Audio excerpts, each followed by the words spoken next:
Well, hello everyone. I've done some more messing about with the Dopefer A196 PLL, and I've come to a few conclusions. As far as I can figure, what it's doing is it tries to track the frequency of this input and match the pitch. It's trying to make its internal VCO match that pitch, but it doesn't do it very well, and therein lies the charm. The phase comparator output and the low pass output are pretty much identical, except the low pass output is filtered. But since that filter is non-resonant, in audio terms, this isn't a super useful input because it just seems muffled and quiet. It may be valuable as a CV, which is this module is using it for that, so I may have to experiment further. But in the meantime, these two outputs are similar. The VCO output has a quite different flavor to it, and it does not as closely match the pitch of the input as this one does. But I have a patch going. There is a drum loop coming from the sampler going through Propust, which I found a use for Propust.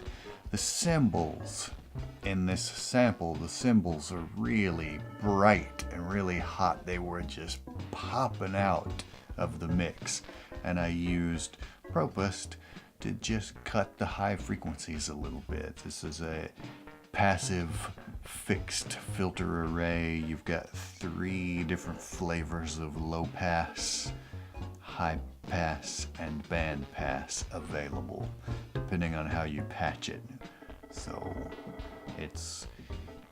I got it thinking it would be useful, and then haven't used it much. But man, for this specific thing, I'm really glad I had it, because I tried using a normal filter and it just did not sound right. But what am I talking about? Okay, the end trigger from the sample is going over here to the QCD, which is capable of latching onto an incredibly slow clock with cycle times of like multiple seconds. So that's timing everything to that sample. I have Platts in chord mode, and the E950 tuned to the root of that chord an octave lower.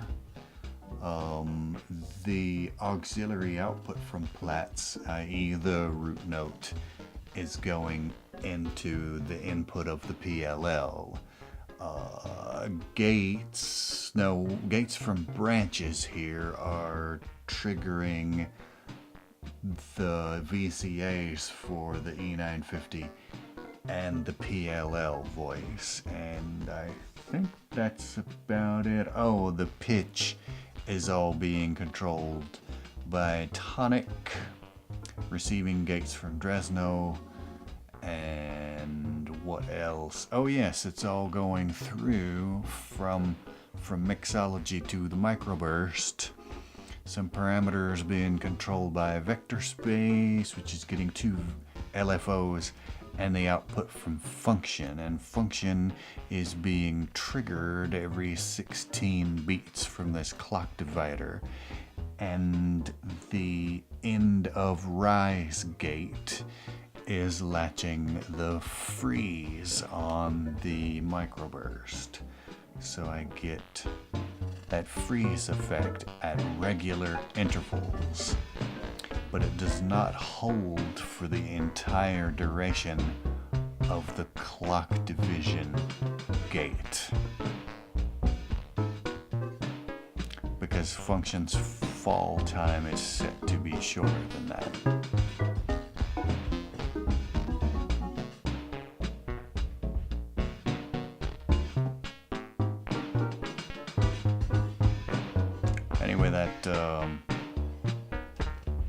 that square wavy, the most electronical sounding sound that's panning back and forth. Let me isolate it. That's the PLL.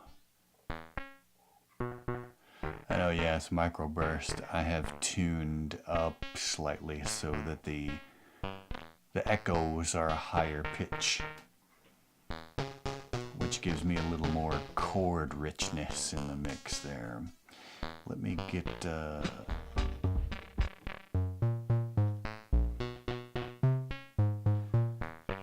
that's the PLL and the E950, and they're tuned approximately to the same pitch. And you can hear the PLLs tracking reasonably well. And they're getting the alternating outputs from branches. Now, if I turn the top knob,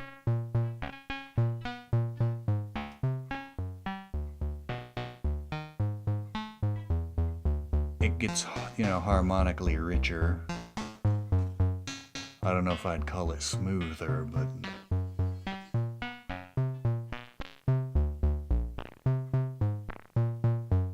if I turn it down, then it kind of breaks up because the pulses get really wide. And then the bottom knob,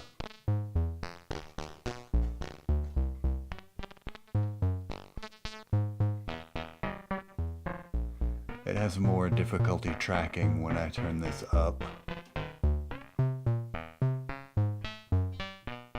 And it's a lot tighter when I turn this down. And that's using the output from the phase comparator. Now if I switch that and go to the VCO output, has a very different quality. And you can hear it bending like up into notes that's not tracking that pitch very well.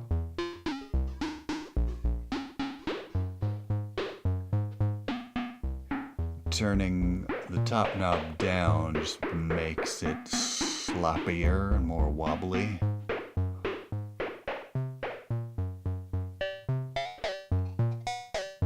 About in the middle, it's pretty smooth.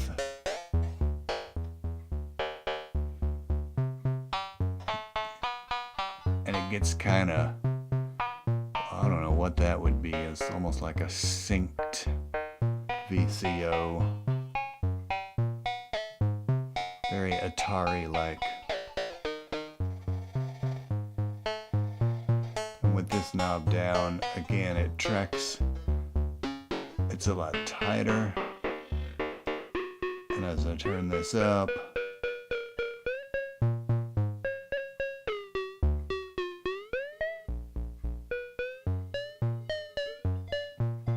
it actually makes it smoother. But then it's gliding all over the place.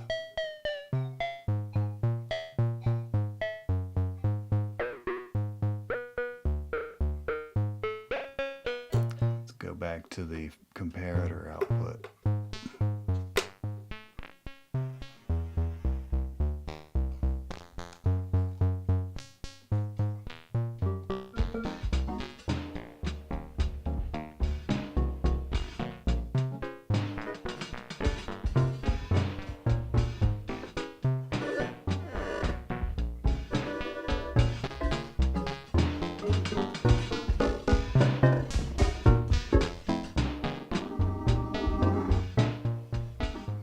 Anyway, there you go. Stop by, check out my Patreon if you've got the time, and while you're there, say thanks, because my patrons paid for most of this stuff.